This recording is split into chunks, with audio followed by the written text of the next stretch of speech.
So continuing on, what was the horrible drug? It was called Cymbalta. I ran out of Cymbalta twice in my life. Apparently, I was told it was for pain and for depression. I repeatedly told doctors I wasn't depressed. I had many assessments to try and claim I was depressed as though I imagined what happened to me. Um, I wasn't. I wasn't. I was just done and exhausted, not depressed. So, Cymbalta studies show that if you go off it all of a sudden, you have a very high chance for suicide. Studies show people off themselves after abruptly stopping the medication. I ran out in 2016 and I went to my South African doctor.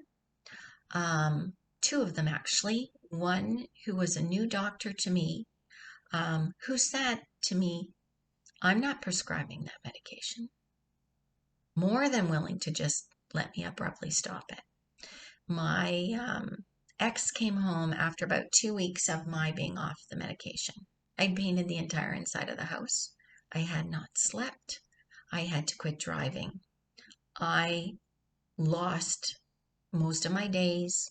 He dragged me to two other doctors. Both refused to refill the prescription. And the pharmacy, who had the right to give me some temporarily, two pharmacies refused. So no one would help me. I'm going through hell. One day I walked to the nearest emergency room barefoot without my purse, a couple blocks from my house. I don't even know my own name. I get there. They think I'm on meth or something. They say you're in full drug withdrawal. What is going on? We can't find anything in your blood. What are you taking? What is this drug? I explain it to them. My ex finally shows up.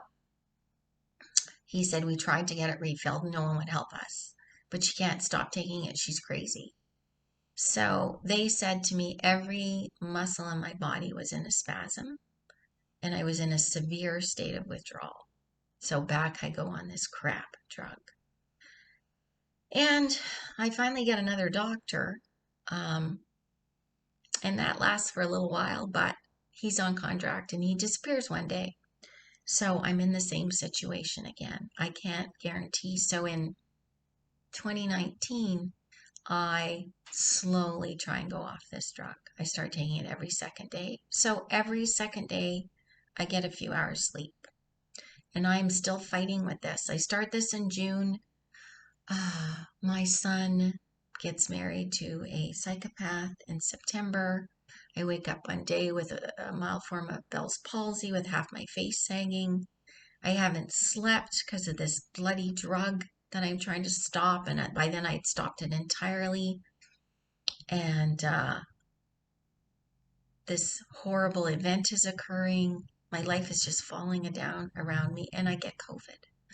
I had been in Detroit and New York. And so I get COVID, but no one knows what COVID is, especially where I live.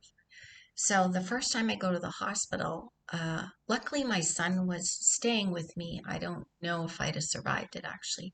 So the first event starts 2 weeks after the wedding. So I woke up with the Bell's palsy the morning of the wedding, just a sag down the right side of my face, and it came back. I work my facial muscles; it's quite restored, but there are times where one eyebrow is quite a bit higher. So I constantly work at this. So the first time I go into the hospital, I have a headache. I can't stop. And I mean, I have medications for my migraine, but nothing's working. Nothing at all. And so,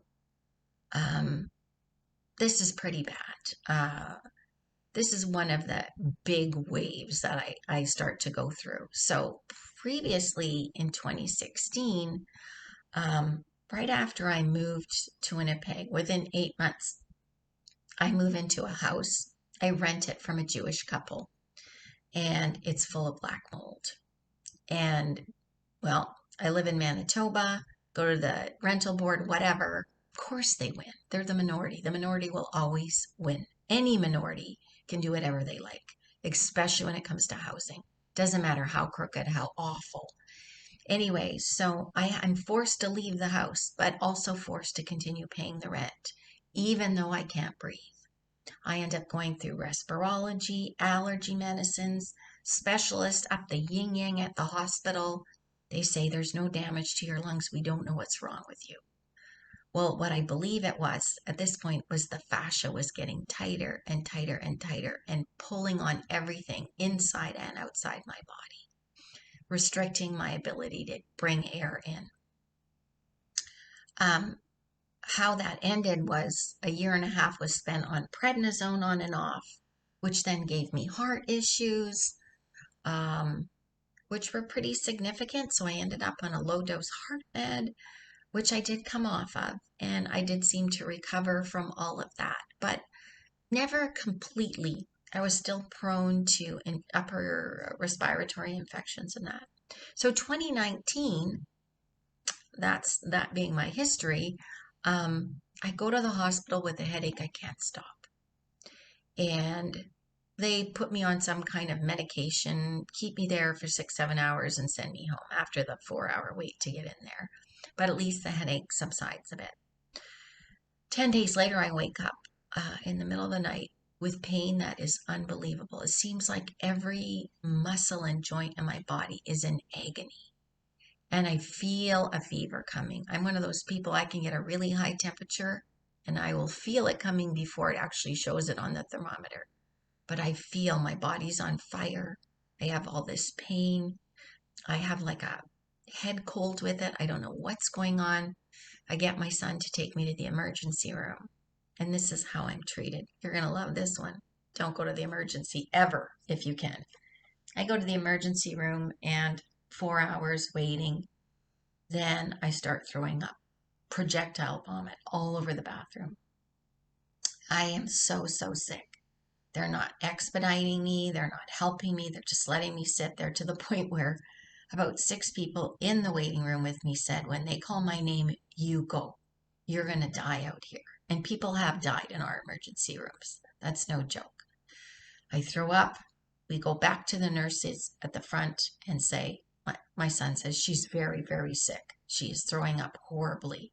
And the nurse says, I didn't hear her throw up. This is what you get. So the only time I've ever seen my son get impatient even with a nurse, he said, why do you think they keep calling the lady with the cleaning cart? Who do you think she's cleaning up after? So finally, after another hour or so, I get in. They send me home with some very strong pain meds like Oxy, I don't even know what it was, and antibiotics. I have a temperature of 104.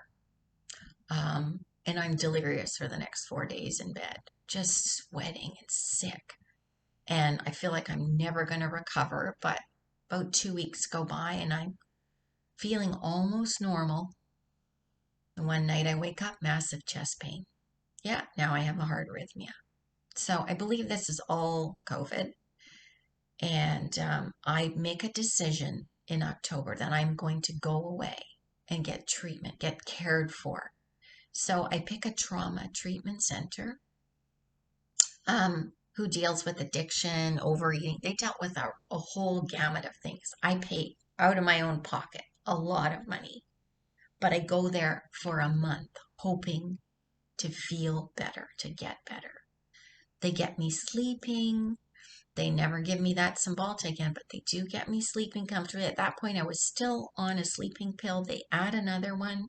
Couldn't get off sleeping pills yet. They add another sleeping pill to the one I had taken from the time I started having migraines in my 20s.